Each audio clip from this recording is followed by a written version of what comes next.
सब देखने और सुनने वालों को मोहब्बत भरा सलाम। सबसे पहले कौमी असम्बली में ख्वाजा आसिफ ने क्या कहा, ये सुनते हैं। जो सियासी मसला नहीं है, जो कंट्रोवर्शियल मसला नहीं है, कोई ऐसा मसला नहीं है जिसके ऊपर कोई कौम के किसी भी ग्रोह की या सियासी पार्टी का इख्तलाफ जो है हो। यहाँ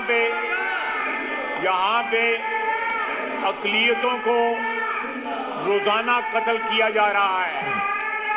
मजहब के नाम के ऊपर इस मुल्क के अंदर अक़लियतें जो है वो गैर महफूज हो चुकी हुई हैं। मैं अक़लियतों के मसले पे बोलना चाहता हूं और ये लोग मुझे बोलने की इजाजत नहीं दे रहे।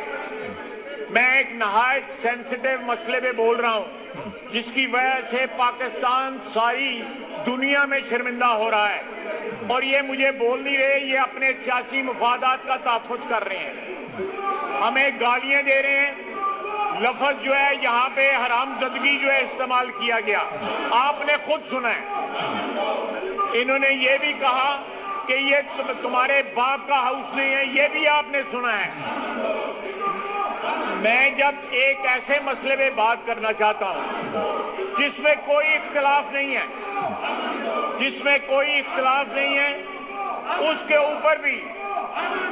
ऊपर भी ये लोग एहतजाज कर रहे हैं।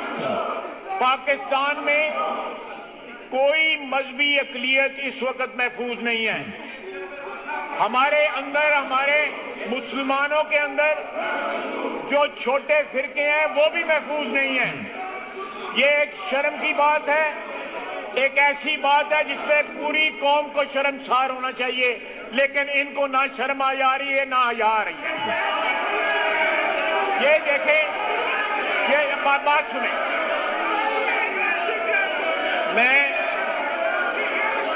हम लोग एक रेजोल्यूशन मूव करना चाहते हैं कि इस मुल्क में अक़लियतें महफूज हो सकें। उनका इस मुल्क में रहने का उतना ही हक है जितना मुसलमानों का हक है। ये मुल्क जो है किसी एक अक्सरियत का नहीं है, ये मुल्क जो है सारे पाकिस्तानियों का है, चाहे वो मुसलमान हो, ईसाई हो, सिख हो या किसी भी मजहबी जो है अक़लियत से उनका ताल्लुक हो।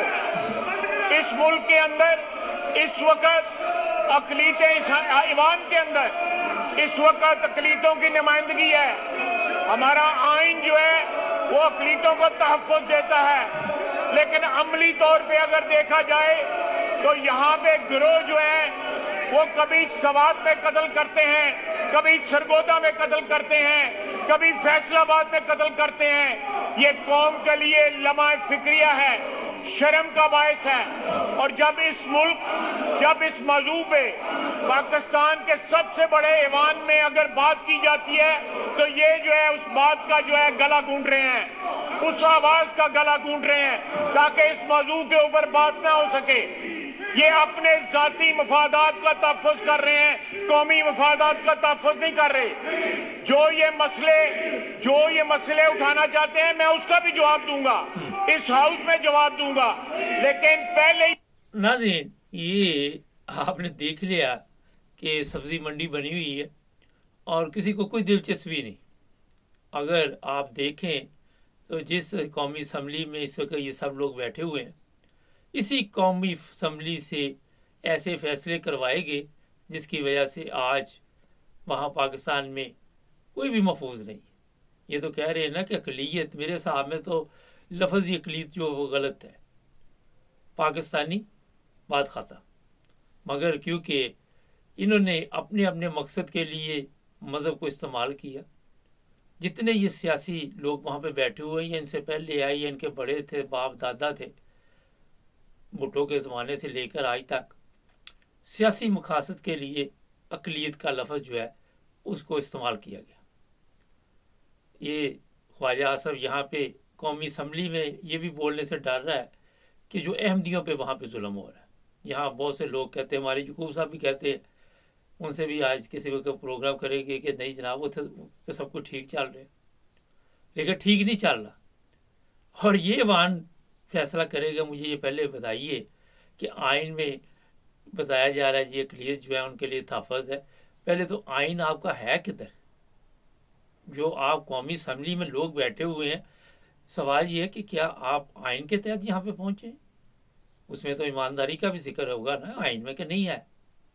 ये सारे बंदे A to Z वहाँ पे जितने भी बैठे हुए हैं, उनसे ज़रा हलफ लें पहले कुरान पे कि आप आइन के मुताबिक यहाँ पे पहुँचे हुए हैं।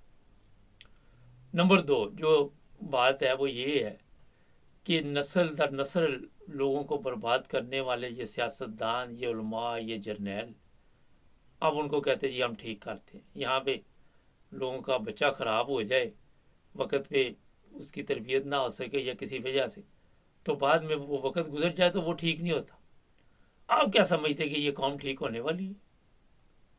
जिसके नज़दीक ना किसी जिंदा इंसान की कोई वैल्यू है, ना मुर्दा की, जिनके नज़दीक ना उनको पता है कि खाने में क्या चीज़ हमारे लिए बेहतर है, पाक है, ना उनको पता है पानी कौन सा पाक है हमारे लिए, ना उनको पता है कि पैसा कौन सा पाक है।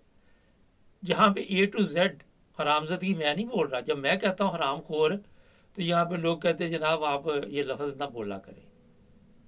अब पार्लियामेंट में वो जो बोल रहा है उसको भी पता है कि यहाँ पे जो लोग बैठे हुए वो कौन से बैठे हुए। अब ख्वाजा आसिफ की तकरीर की वैल्यू क्यों नहीं है कोई भी? क्योंकि ये खुद बताता रहा कि जनाब मैं पैसे दे के यहाँ पे पहुँचता रहा हूँ, मैं सिफारिश से पहुँचता रहा हूँ, मैं इलेक्शन हार जाता था। तो जो बंदा 2 नंबर तरीके के साथ वहाँ पे पहुँचता है वो कोई उसकी बात भी नहीं सुनता। वो कहते हैं ना कि कहने वाला कौन है। मुझे याद है एक दोस्त थे, अब तो दुनिया में नहीं है, तो हमारी कहीं पे मुलाकात हुई तो एक और मिल गया जानने वाला, तो उसने उसको कहा भाईजान क्या हाल है? तो मैंने कहा यार ये आपको भाईजान बोल रहा, तो वो गाली निकाल के कहने लगा कहने वाला देखो पहले कौन है। तो बात होती है कि जनाब ये जो ख्वाजा आसिफ है पहले इसकी अपनी हरकतें देखे। आज इसे अक़लियत याद आ गई, कितने लोगों की जान चलेगी। ये जो कवानीन पाकिस्तान में आपने बनाए हुए हैं, ये सबसे पहले तो मेरा ख्याल है कि इनको ख़त्म करना होगा आपको।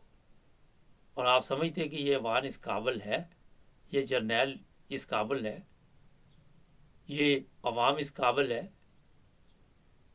जहाँ तक इंटरनेशनल लेवल पे जी हमारी बदनामी हो रही है, तो जनाब क्या फ़र्क पड़ता है? आपकी इज्जत किस चीज़ में है? आपको ये पता होना चाहिए कि आपकी किसी चीज़ में भी इज्जत नहीं है। फ़कीर कौम की इज्जत नहीं होती, ना फ़कीर कौमें कभी अवाम के लिए कोई फैसले कर सकती। ये जनाब ख्वाजा आसिफ को उसने कहा हेडफोन लगा के बात करो, क्योंकि वो गालियां दे रहे थे। पिछले दिनों भी आपको पता बड़ी गंदी गाली दी गई, और अवाम है वो जाहल है, वो बल्ले बल्ले शुरू कर देती है। वो कहती वाह जी वाह क्या बात है। तो जाहल अवाम को इसी तरह खुश रखने के लिए ये सारा कुछ किया जाता है।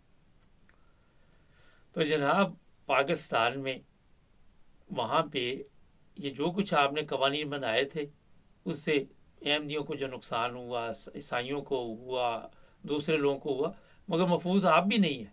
और आने वाले दिनों में देखेंगे कि हर बंदे के ऊपर आप देखते हैं वो है उसका पता नहीं कौन सा मज़हब होता भी कि नहीं, उस पर तौहीन मज़हब डाल के उसको मार देते हैं।